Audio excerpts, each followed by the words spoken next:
ಇವತ್ತೊಂದು quick and ಈಸಿಯಾಗಿ ಮಕ್ಕಳಿಗೋಸ್ಕರ ಈವ್ನಿಂಗ್ ಸ್ನ್ಯಾಕ್ ಮಾಡೋಣ. ಮೊದಲಿಗೆ ಮಿಕ್ಸಿ ಜಾರಿಗೆ ಅರ್ಧ ಕಪ್ ನೆನೆಸಿಟ್ಟಂಥ ಅಕ್ಕಿ ಹಾಕ್ಕೋಬೇಕು. ಹಾಗೆ 2 ಒಣಮೆಣಸು, ಅರ್ಧ ಟೀ ಸ್ಪೂನಷ್ಟು ಜೀರಿಗೆ, ಒಂದು 4 ಎಸಳು ಬೆಳ್ಳುಳ್ಳಿ, ಹಾಗೆ ರುಚಿಗೆ ತಕ್ಕಷ್ಟು ಉಪ್ಪು ಹಾಕ್ಕೊಂಡು ಮಿಕ್ಸಿಯಲ್ಲಿ ಚೆನ್ನಾಗಿ ರುಬ್ಕೋಬೇಕು. ರುಬ್ಬಿದ ಮಸಾಲೆಯನ್ನು ಒಂದು ಬಟ್ಲಿಗೆ ಹಾಕ್ಕೊಳ್ಳಿ. ಅದಕ್ಕೆ ಸ್ವಲ್ಪ ಮಿಕ್ಸಿ ತೊಳೆದಂಥ ನೀರು ಹಾಕ್ಕೊಳ್ಳಿ. ಜಾಸ್ತಿ ತೆಳು ಮಾಡೋಕ್ಕೆ ಹೋಗಬೇಡಿ. ಇವಾಗ ಬ್ರೆಡ್ ಸ್ಲೈಸ್ ತಗೊಳ್ಳಿ. ಇವಾಗ ಇದರಲ್ಲಿ ಒಂದೊಂದೇ ಬ್ರೆಡ್ ಸೈಜನ್ನು ಅದ್ದಿ ಇವಾಗ ಇದನ್ನು ಫ್ರೈ ಮಾಡ್ಕೋಬೇಕು.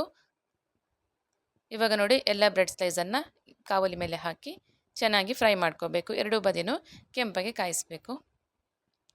ಇವಾಗ ನೋಡಿ ಬ್ರೆಡ್ ಟೋಸ್ಟ್ ರೆಡಿಯಾಗಿದೆ. ಈ ಬ್ರೆಡ್ ಟೋಸ್ಟನ್ನು ಪುದೀನ ಚಟ್ನಿ ಹಾಗೆ ಸಾಸ್ ಜೊತೆ ಮಕ್ಕಳು ಬರುವಾಗ ಬಿಸಿ ಬಿಸಿಯಾಗಿ ಸಂಜೆ ಹೊತ್ತಿಗೆ ಈವ್ನಿಂಗ್ ಸ್ನ್ಯಾಕ್ ಆಗಿ ಕೊಡ್ಬೋದು.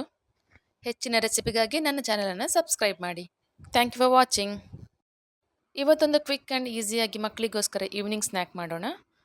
ಮೊದಲಿಗೆ ಮಿಕ್ಸಿ ಜಾರಿಗೆ ಅರ್ಧ ಕಪ್ ನೆನೆಸಿಟ್ಟಂಥ ಅಕ್ಕಿ ಹಾಕ್ಕೋಬೇಕು. ಹಾಗೆ 2 ಒಣಮೆಣಸು, ಅರ್ಧ ಟೀ ಸ್ಪೂನಷ್ಟು ಜೀರಿಗೆ, ಒಂದು 4 ಎಸಳು ಬೆಳ್ಳುಳ್ಳಿ, ಹಾಗೆ ರುಚಿಗೆ ತಕ್ಕಷ್ಟು ಉಪ್ಪು ಹಾಕ್ಕೊಂಡು ಮಿಕ್ಸಿಯಲ್ಲಿ ಚೆನ್ನಾಗಿ ರುಬ್ಕೋಬೇಕು.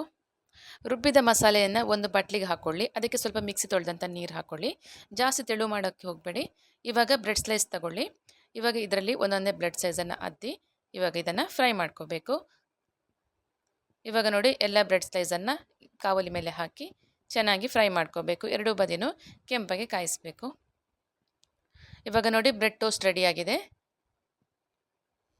ಈ ಬ್ರೆಡ್ ಟೋಸ್ಟನ್ನು ಪುದೀನ ಚಟ್ನಿ ಹಾಗೆ ಸಾಸ್ ಜೊತೆ ಮಕ್ಕಳು ಬರುವಾಗ ಬಿಸಿ ಬಿಸಿಯಾಗಿ ಸಂಜೆ ಹೊತ್ತಿಗೆ ಈವ್ನಿಂಗ್ ಸ್ನ್ಯಾಕ್ ಆಗಿ ಕೊಡ್ಬೋದು. ಹೆಚ್ಚಿನ ರೆಸಿಪಿಗಾಗಿ ನನ್ನ ಚಾನಲನ್ನು ಸಬ್ಸ್ಕ್ರೈಬ್ ಮಾಡಿ. Thank you for watching.